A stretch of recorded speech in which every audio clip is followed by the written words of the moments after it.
ભાવનગર જિલ્લાના ઉમરાળા તાલુકાના દેવળિયા ગામની અંદર એક ખેડૂત પરિવાર ઉપર હિંચકારો હુમલો થયો છે।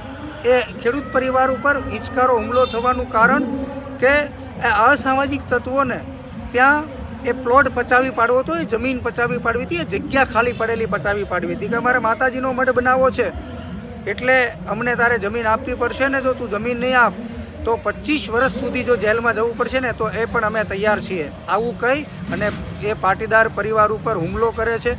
એટલું જ નહીં પરંતુ જ્યારે પાટીદાર પરિવાર ઉપર હુમલો કરે છે ત્યારે એમના ધર્મપત્નીને ગળાપચી દબી અને 2 લાફા પણ મારવામાં આવે છે। ત્યાંથી એ અસામાજિક અને લુખ્ખાઓને સંતોષ નથી થતો।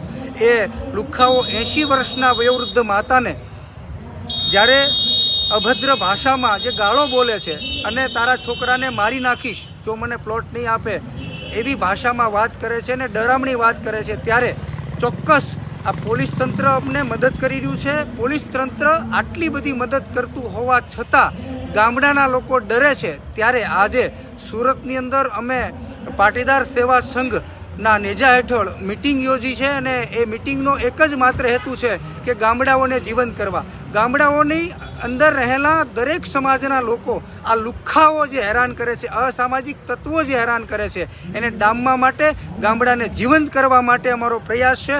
પોલીસ તંત્ર ખૂબ મદદ કરી રહી છે। ત્યારે મારી સૌને વિનંતી છે કે જ્યારે કોઈ પણ સમસ્યા ઊભી થાય, કોઈ પણ ગામડાની અંદર સમસ્યા ઊભી થાય ત્યારે એકજૂટ થઈ, દરેક સમાજ એકજૂટ થઈ કોઈ વૈમનસ્યતા ઊભી કરવાનું ને ઝેર જે ઉકસાવવાનું કામ કરતા હોય, જે ઝેર ભરવાનું કામ કરતા હોય એ લોકોને ડામીને અસામાજિક લુખ્ખાઓ સામે એકજૂટ થઈને લડવું જોઈએ। જય સરદાર।